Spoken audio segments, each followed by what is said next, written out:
Welcome back to another live edition of Johnnie Torch Live. Here we are, number 51 edition of Johnnie Torch Live this week. We have a new Torch News Roundup for you. Oh, yes. Another exciting edition of the Torch News Roundup, number 78. Number 78. Wow. Like the blizzard of 78. Wasn't quite a blizzard today, but a lot of snow on the ground, and since it was a snow day, I figured, hey, why don't I bring you another Torch News Roundup? All right, so we've got a lot of stuff to talk about. We're gonna go in on Solo, a Solo trailer, currently known as Solo, a Star Wars story, since we finally have a Solo trailer. Finally, it was easier to find footage of Bigfoot than it was to find footage of Solo, a Star Wars story. But it exists. We have proof now that the movie does, in fact, exist. Ron Howard wasn't just playing fast and loose with the facts. He was actually making a Han Solo movie, believe it or not.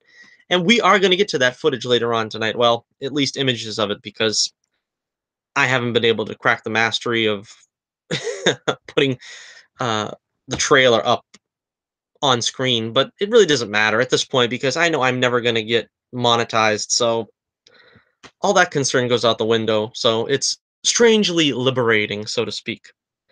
All right, for the two of you that have been watching Torch News Roundup for a while, let me thank you. I thank you for joining us. Let's get the sad news out of the way first of all. The sad news is, of course, the Patriots have lost the Super Bowl. Ooh. Super Bowl 52, the Patriots, no mas. But, here in New England, there may be no joy in Mudville, but we can fall back on our laurels a little bit every once in a while. 5 rings, come on. Call me when you have 5 rings, boy. And that's nothing to sneeze at. So no tears to be shed here. But this is our final edition of Johnny's NFL football picks of the week for the 17-18 season. Of course, the way it finished up for me, I wound up with 168 wins, 100 defeats, so 68 wins over the Mendoza line. Not too bad. Not too bad. I was hoping to stay under 100 losses, but of course, the Patriots lost, and well, there you have it. All right, so thank you for joining me for this season's Johnny's NFL football picks of the week. And hopefully the segment will return next year, or next season, I should say, but that's yet to be determined. I don't know. I don't know what I'm be doing from week to week, let alone from season to season. All right, let's take a look at our Twitter poll of the week question. Our Twitter poll of the week question this week is: what is your favorite role Katie Cassidy, the venerable Katie Cassidy, has played on Arrow to date? To date, she's had 3 incarnations of her character. We talked about this in our last episode. So far, we've got 143 votes, making this one of my most popular polls to date. So I thank you for voting. And of course, if you haven't voted yet, what are you waiting for? You got 2 days left. But the voting has been going back and forth between Black Canary and Black Siren. In third place, with 23% of the vote, is Laurel Lance, as portrayed in seasons 1 and 2. Earlier today, Black Canary, originally Black Canary took a strong lead. Black Canary took a strong lead, but Black Siren earlier today has so far taken the lead with a score of 39% over 38% Black Canary. So this one is up for, decision. If you haven't voted yet, you can sway the contest with this one. So in second place, as of now, Black Canary with 38%, and the evil to be determined, I guess, if she's going to stay that way, Black Siren in first place with 39% of the vote. Of course, you can check out our reviews of all of the comic book shows that are currently on, mostly the CW ones, but we also tackle Agents of S.H.I.E.L.D. and Gotham when that comes back. I think they said it comes back in the spring. I'm not sure exactly the date. We've got the final week of Supergirl for a couple of months before or maybe is it a couple of weeks? I forget. It's a 6 weeks, something like that. And Legends of Tomorrow comes back. Legends of Tomorrow will return. So you don't get Melissa Benoist, but you get Katie Lotz. That's the way I look at it. You can't be too sad as one of them are on TV.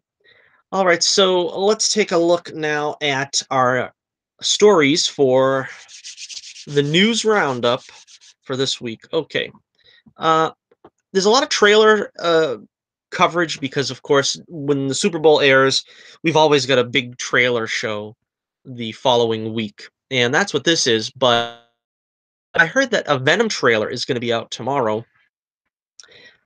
I was going to hold off on the show and do the Venom trailer tomorrow, but I might not be able to do a show tomorrow. So rather than do a double show on Saturday, I figure we'll save Venom for maybe Saturday, and we'll take care of business here. All right, the first order of business, we got some stories before we actually get to the trailers.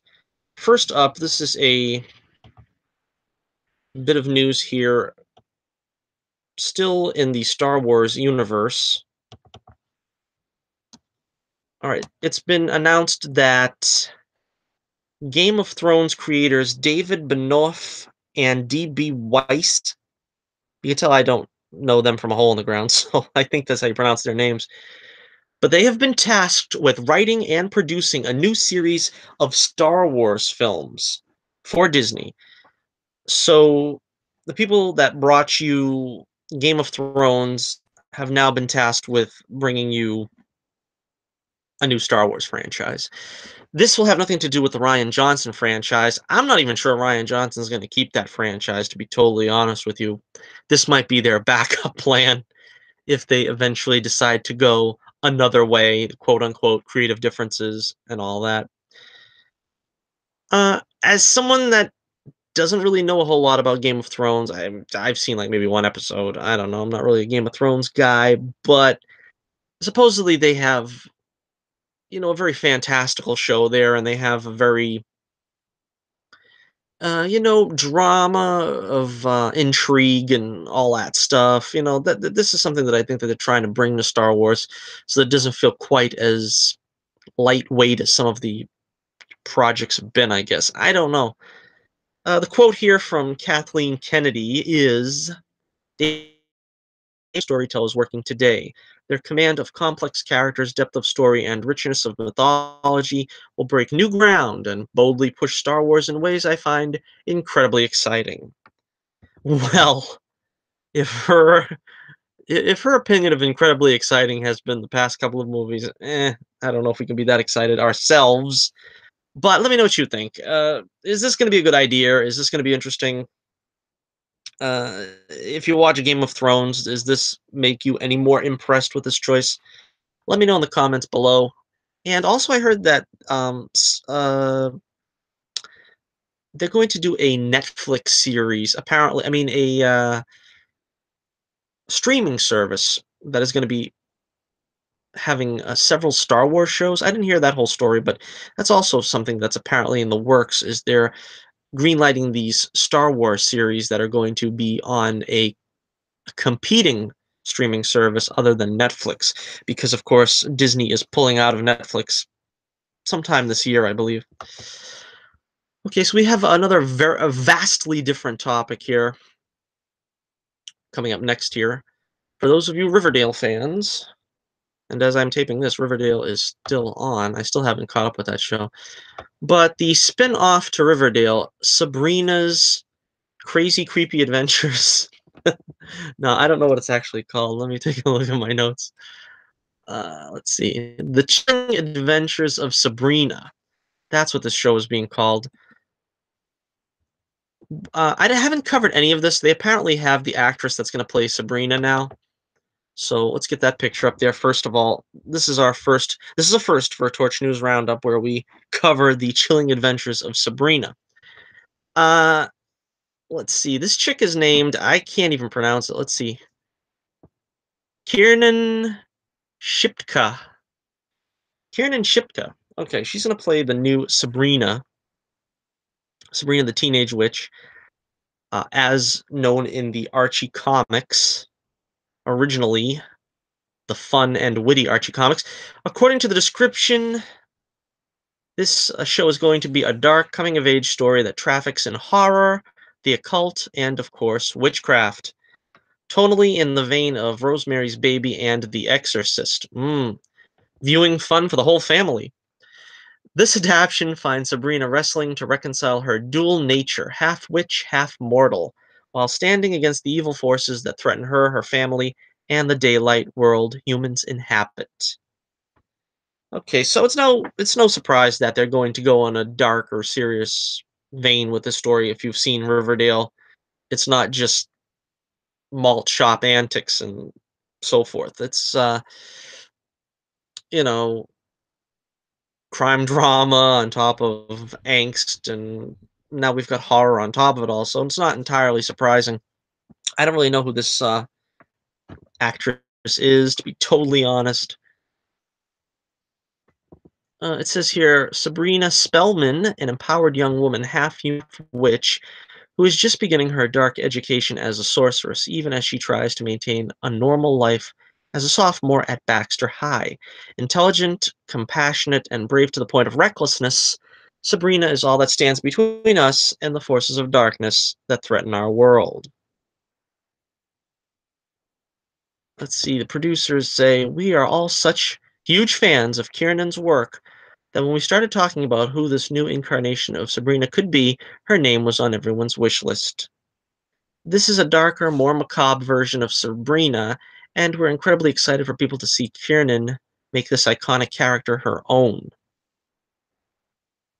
Alright, so I don't know what to make of this. This is gonna be on Netflix. Originally, it was intended to be on CW to be like a companion piece to Riverdale with possible crossovers, I suppose. But it went over to Netflix, and they already ordered 2 seasons of this, two 20 plus episode seasons. So this is not going anywhere for the time being. They've already got it greenlit. Over on the original Sabrina, let's take a look at that. What does Melissa Joan Hart think of this? Recently, she was in the news here on Entertainment Weekly when they asked her, what do you think about being replaced as Sabrina the Teenage Witch? Obviously, Melissa can't play the Teenage Witch anymore, but she says that she's indifferent, really, indifferent, really, to being recast. People kept asking for it, and they were already doing Riverdale, so I guess it made sense. I think they're doing it in a smart way. Change it up. Don't make it the same. If you're going to do the same show, it probably would fall on its face, but I think what they're doing is probably the smartest way to reboot something. So maybe that's kind of a backhanded compliment, but she's given her blessing, I guess, to the show, and they are going to move on in a different direction. They also cast somebody else. I'm not as familiar with Sabrina's characters as I am with, say, the Archie characters, but um, let's see. They have cast Sabrina's best friend.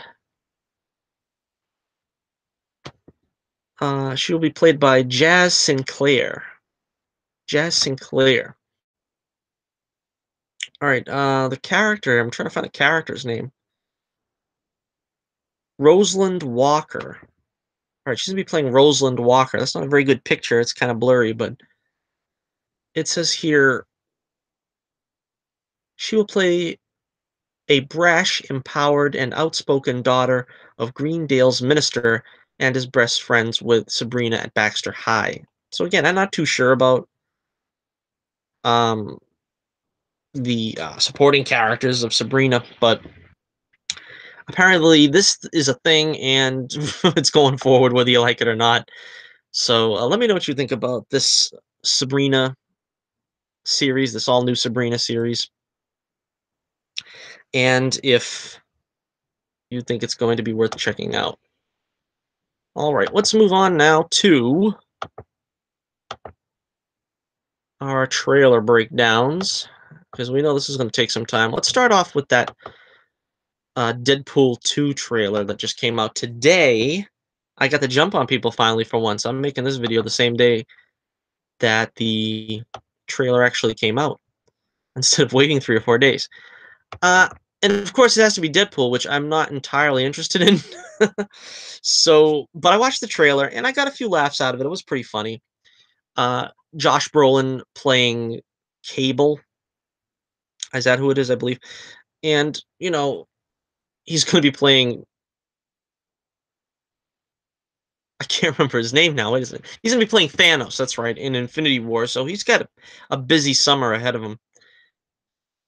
There was some funny jokes in it. The CGI joke he was making a swipe at Justice League, Ryan Reynolds, with saying the robot arm wasn't finished, and it's not as hard as say CGIing a mustache off. That was pretty funny.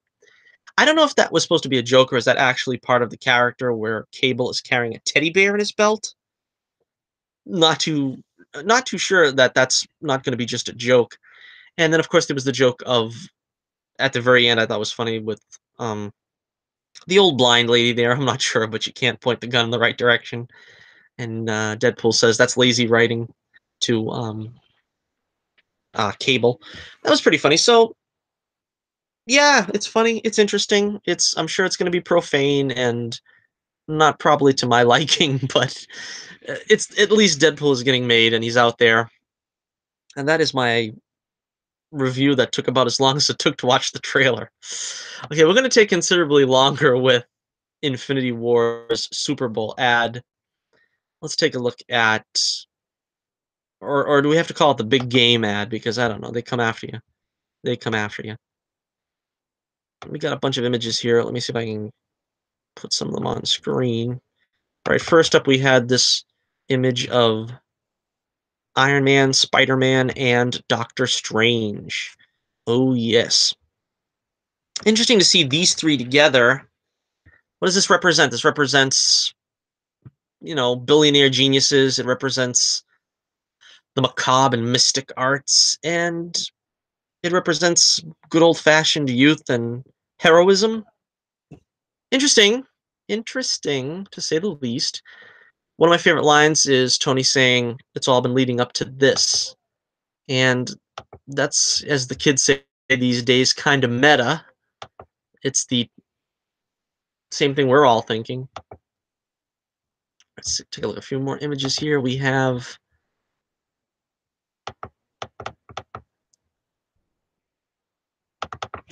see Thor and the Guardians of the Galaxy, or at least Rocket and Groot in this spare tire looking ship.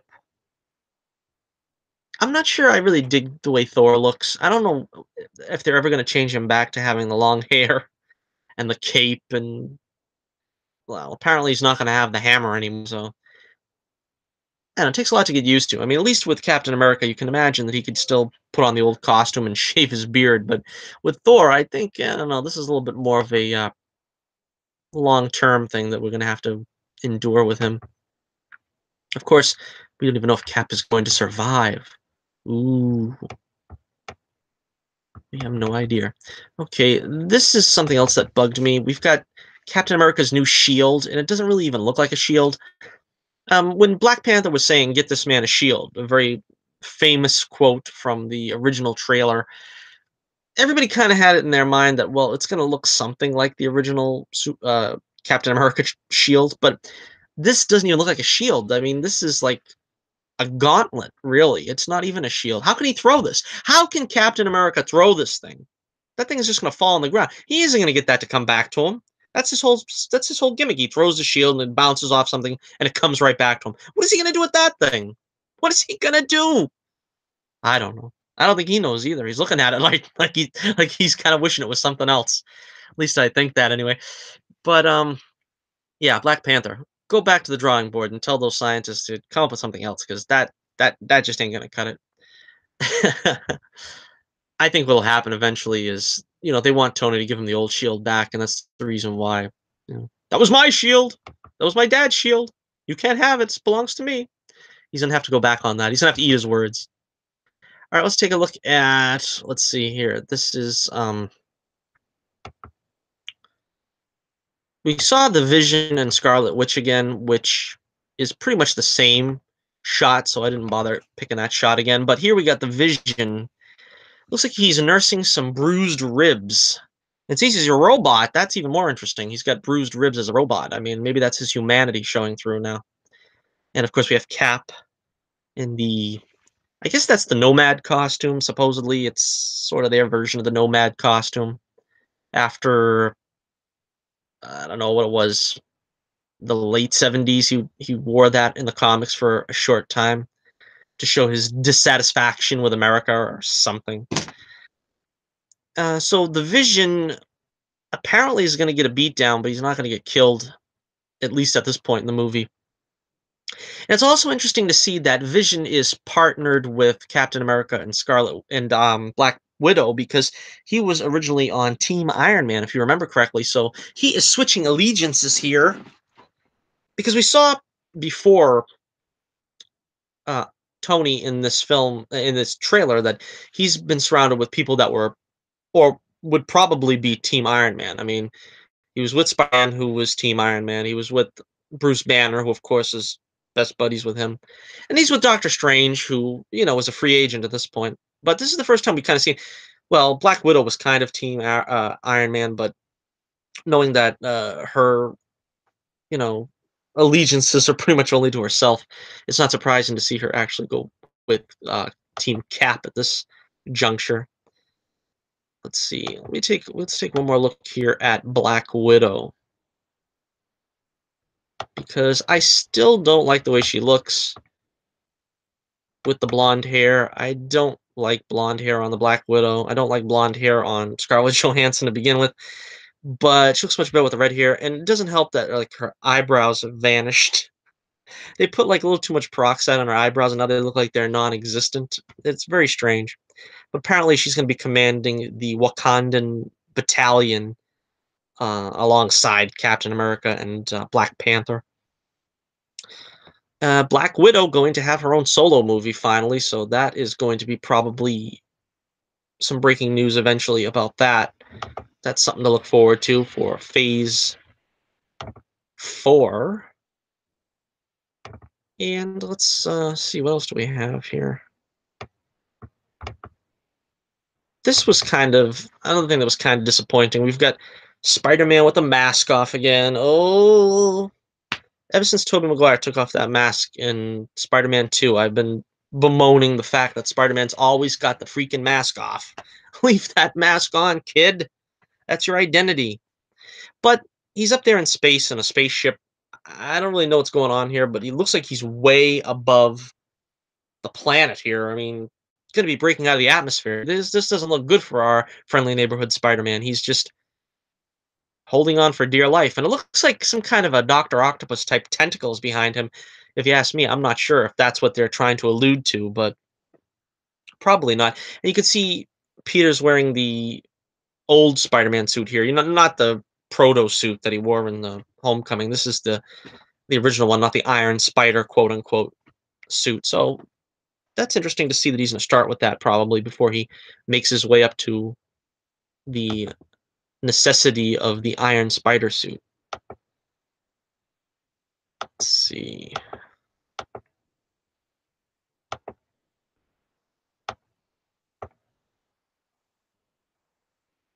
And this is the way the trailer pretty much closes out. We have Iron Man and Doctor Strange fighting side by side in a familiar setting. This looks like it could have been taken place in the Avengers, the original movie, the first movie. They're like on the street defending against something, and yeah, it looks like it's going to be very cool indeed. We only have a matter of weeks to wait for the Black Panther, and I don't know what the post-credit scene will be, but I imagine it's going to lead into this in some respect. So that's going to be exciting. Another reason why seeing the Black Panther will be exciting is to see the lead up to Infinity War, and Infinity War is not too far away either. It's a couple of months now, 3 months, I think. So that should be something worth looking forward to. And let me know what you think in the comments below about the Avengers Infinity War trailer or semi-trailer, whatever you would want to classify this. It's sort of a promo commercial or something. All right. We also got some shots of Teenage Groot. That's going to be something I'm looking forward to too. That's going to be interesting. All right, so let's take a look now at the main course here. We've got the Han Solo trailer, Solo a Star Wars story. It is indeed going to come out in time, apparently. Okay, we've got the Super Bowl ad, and we've got the outright trailer. But let's take a look at the Super Bowl ad first. It's only a 30-second ad, so we should be able to like talk about it pretty fast here.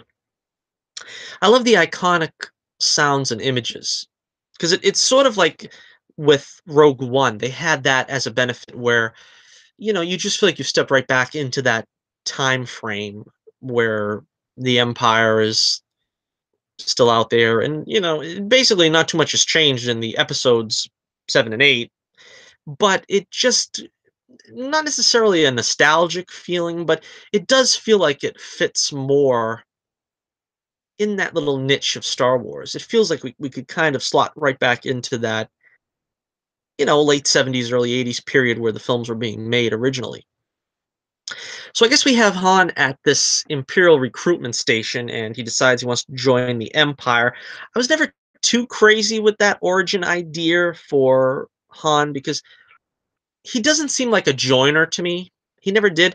And I guess the idea here is that he wants to be the best pilot in the galaxy. He says that at some point, which I didn't really ever see that as an ambition for Han Solo either. He just seemed more like a guy that was happy to, get paid and, you know, just do whatever, you know, trafficking stuff that he had to do and, just go to the cantina and chill. It didn't seem like he was a man that really thought that far ahead, like, I want to be the best pilot and this and that. That sounds more like an Anakin thing or a Luke thing, I think. I don't know. So anyway, that we've got that, and we've got. Let's take a look at this here. This was the other thing that made me really interested. A look at the Millennium Falcon from the inside.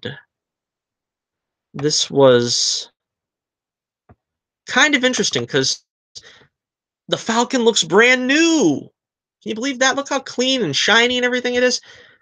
I guess Lando is a better owner, if we have to admit it. He's a better owner of the Falcon than Han and Chewie because Han and Chewie made that thing look like a wreck within what 5 years time or something. Amazing. Well, it makes sense because take a look at Cloud City. I mean, Lando's got that place spotless. You could eat off that floor. What halls? You could eat off the floor of anywhere in Cloud City, and I bet Lando was just as enthusiastic about keeping the Falcon clean and shiny and everything. And it looks like it comes out of Cloud City. I wonder if Cloud City will have something to do with this film. I doubt it because that would be like tying too much in because Lando won Cloud City on some other kind of swindle or something. So that probably has nothing to do with this movie, but hopefully he's had the Falcon for a while. That's the only thing I'm interested in because if it's just one of those things where like he had it for like 2 weeks and then Han Solo gets it, eh, I don't see that. I think Lando owned it for a while and he was doing all his cool things with it, like the Battle of Tanab and all that stuff that we hear about.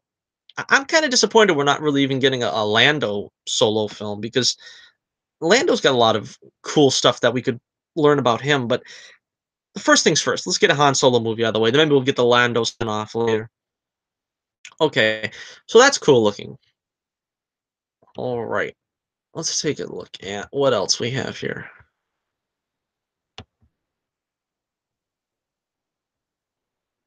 All right, let's see. We've got Amelia Clark. She's going to be our leading lady in this film. She's got a name. Of course, she has a name. Everybody has a name. No, she has a name, but I don't remember what it is. She's going to be called something else, Julia or something like that. I'm not sure. But anyhow, she's apparently she looks like an ingenue here in this picture. Go get a dictionary, look it up. I'm not going to explain it to you. But apparently you can see like she's changed over time from what when she first met Han Solo in the other trailer, which we'll get to that in a second. And she seems to have grown in stature. You know what I mean? She's gone up the ladder of success, so to speak, in her career. She's ranking more highly later on here in the other stages of the trailer. So That's gonna be interesting. A lot of people I think are rightly concerned with how she's gonna come off in this movie because you don't really want her to outshine Princess Leia because that's going to be the only woman he was really serious with, Han. I don't think he should be too serious about this girl because you don't want to kind of want her to have more chemistry with Han than Princess Leia. But an interesting thing is that, Han already knew Lando's, you know, his smoothie charm. And I imagine, as I've said before, I think that's where probably that comes in, where Lando was probably more pursuing this girl than Han was. I don't know, but I would hope that's the case, really. Okay, so, all right. We take a look at, let's see, let's get to the other trailer because by the time I do these out of order, it's going to really take a lot of time. So let's take a look at some of the stuff from the other trailer too. Like this scene I was just talking about, where we have, let's see, Han and Amelia, or whatever her name's going to be, doing some kind of drag racing or something. It looks like kind of a tribute to Harrison Ford's role in American Graffiti, where he's kind of like just playing this, car car jockey or something. I thought that was pretty interesting. So he says he's been running scams since he was 10 years old. So they still have him as an orphan. That was pretty much a given. But they're not doing the George Lucas version, apparently, of him growing up on Kashyyyk with Chewbacca and him sort of being family with Chewbacca. It sounds like they're gonna do that storyline where he's in the Imperial Navy and he befriends Chewbacca by saving his life, and then Chewie has a life debt. I never really liked that idea, really, because I kind of like the thought that Chewbacca's friends with Han Solo by choice, and it's not that he has to stick by him because he owes him a life debt. But I think that's probably what they're going to do in this film. I don't know if that's something I really want to see. It depends how they play it. I mean, if they play it as something endearing, which I suppose they'll try to, it might work. I don't know. So again, the line he says, "I've been running scams since I was 10 years old." That sounds more like a con man. That sounds more like what Lando does than Han Solo. Like I said, Han Solo is not really, a swindler.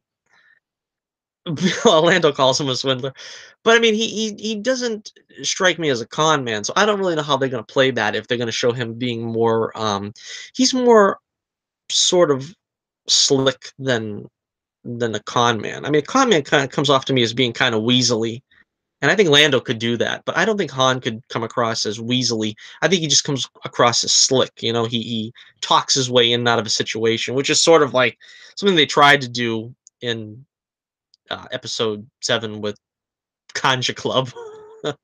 Tell that to Kanja Club. All right, so let's let's move on here to let's see something else here. Another image of the trailer. Let's see. Now this, let's take a look. Let's take a look, shall we? All right, here is the next part. He says he's been kicked out of the flight academy for having a mind of his own. That sounds very much like Han Solo. It looks like he's either flunking a test or trying to escape. I can't tell, but he's in some kind of a imperial facility. You can see the imperial soldiers, or these sort of stormtroopers, but they're not really in complete stormtrooper regalia. But they're getting knocked over by his vehicle, or whatever this is here, speeder, and he's trying to crash and do things unorthodox.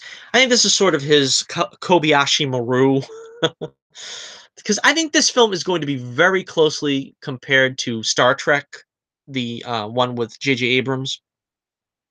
Because pretty much the same thing is in play here. You got Chris Pine trying to do Captain Kirk without parroting William Shatner, because it's very easy to devolve into parody. So I think you're going to get the same thing here, where you're going to have Alden Ehrenreich playing Han Solo, but trying not to parody Harrison Ford, trying to emulate Harrison Ford, which is, obviously the right thing to do. But I think he's got the voice and the look and the mannerisms enough about the same level as Chris Pine did with Captain Kirk.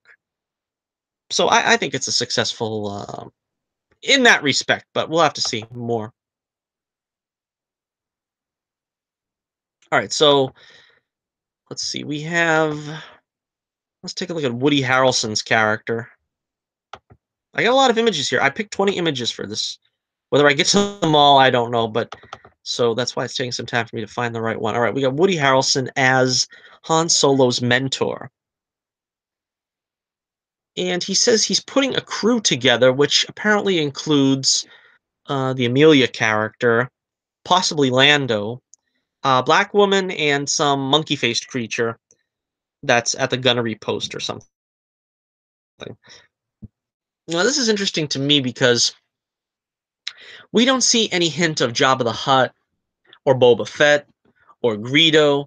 So it seems to me like Woody Harrelson's character is going to be the antagonist. Apparently, he's going to recruit them together, but he's probably going to be the problem that they face at the end of the movie. He's going to be the antagonist.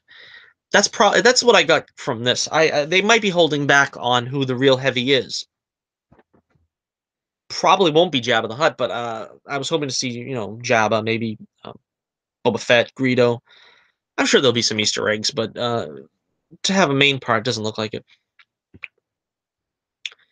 Let's see. We also have another new character, another droid character that seems to be getting a lot of screen time in the trailer. Let's take a look at him. Now he looks like Alpha 5 from Power Rangers, if you ask me. Isn't it like Power Rangers droid or something? I don't know. I don't know what the character's supposed to be. He's seen sitting next to Lando in the Falcon at one point. You see Lando piloting the Falcon, which I'm happy to see. I don't know if the droid belongs to Lando, but that's an interesting concept. If he has a sidekick of his own Lando, because he doesn't have Lobot at this point, obviously. All right, so we get a good action scene here. It looks like of a pretty cool looking train or some kind of vehicle here. This is a pretty cool looking thing. This train, it's like top and bottom. This is like something I think at Disney World. Don't they have something like that? The tram, something like that, tram system. Well, this looks cool. And there's some kind of a confrontation on top of the train. I can't see who it is. I can't make it out that well, but I don't know. It must be Han and some strange character. We'll take a look at that strange character again because we get a better look at him later in the trailer. Now, this seems to be kind of reminiscent of the Sand People, if you ask me. This looks like a kind of like a nomad-looking character here. And they look very tribal, you know what I mean? They look like they belong to some kind of tribe. They don't look like they're bounty hunters or mercenaries or something. I don't know. Kind of interesting to speculate what that could be. Are they the heavies of the piece? I don't know. It's interesting. I don't know. And we, of course, see Han Solo squaring off against them.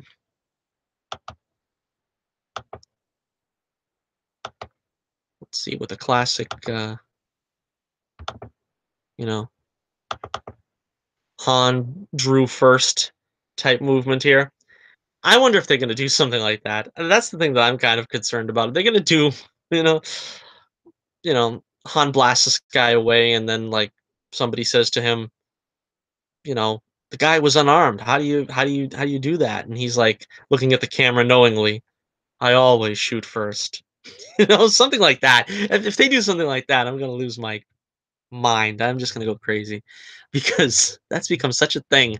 I don't really even care. If you must know the truth, I don't care who shot first, Han or Greedo or whatever.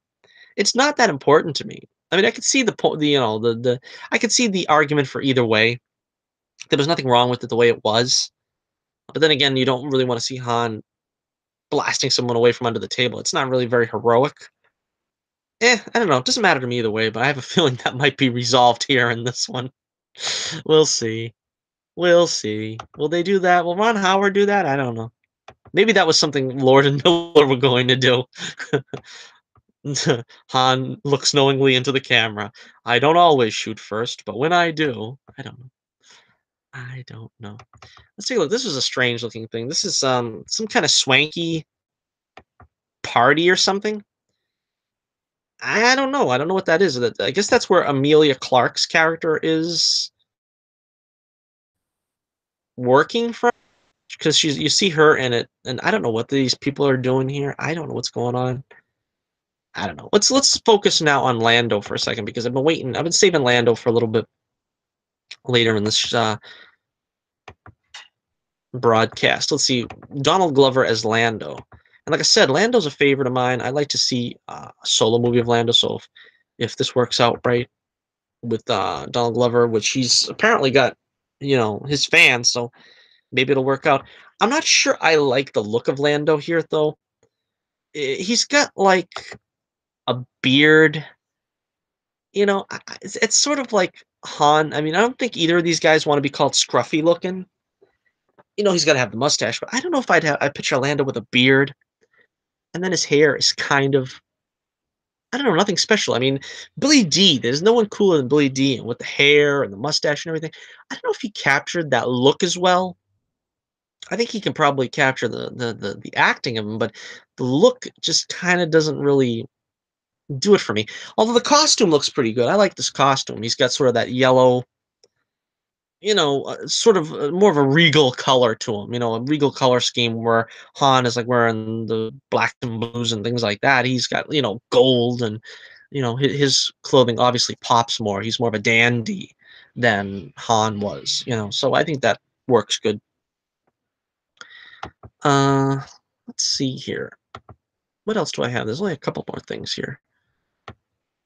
Yeah, there was the other image with him with the fur coat on, which was also pretty cool. Let me see. We got one or two more pictures here. Let's take a look at them.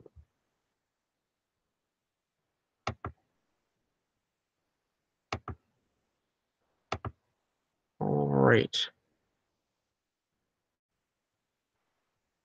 This is interesting to see.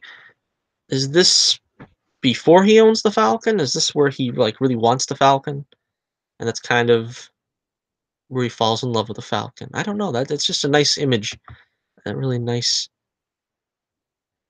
memorable scene there of him with the Falcon, because that's pretty much what it's all about. He's the captain of the Falcon, and nothing will take that away from him over his dead body. All right, this was interesting. This is, I think, it kind of ties into where we see Lando. So I think he meets Lando in this gambling den, this den of thieves. And this could be where he plays the famous Sabak game. I wonder if they're still going to call it that. But yeah, that's where he wins the Millennium Falcon fair and square by his own admission. So yeah, that's something that I'm looking forward to seeing. I'm looking forward to seeing all the things that we've heard in the original movie, in the original movies. It really, is the only way to do this movie, is if you're going to call back to the things we, only heard about and speculated on and theorized over, and that's the way to do it. Let's see. We'll wind it down here, but I got a couple more images. Let's take a look.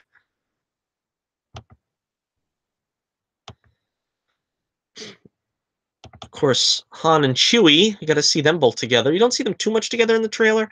This is another snow planet. That's interesting that, they chose to go with another snow planet, because we had a snow planet in Force Awakens. We got Hoth, and now we've got a snow planet on the Solo Star Wars story. But that's cool, and then we got Chewie with a new bandolier. Wow.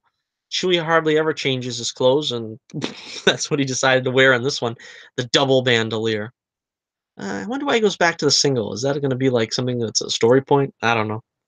But that's cool seeing Chewbacca. He's always a favorite. He's always fun to see in any movie.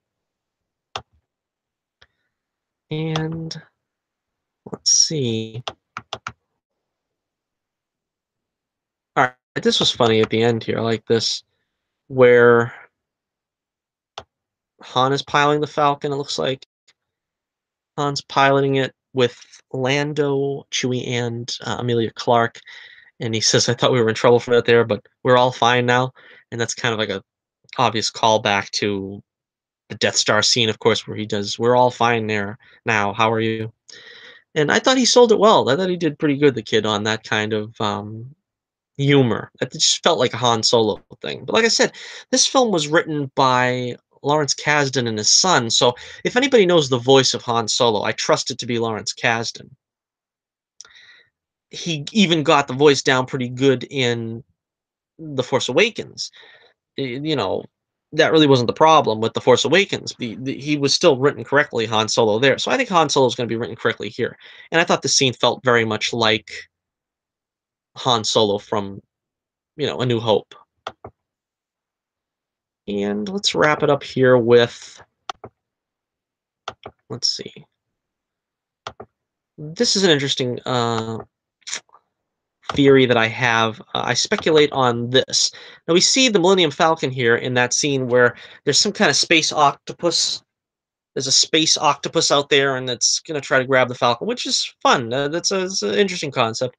But if you can see the Millennium Falcon, there is no like missing middle piece. There's usually a middle piece missing there where you can see like two prongs coming out of the front of the Millennium Falcon.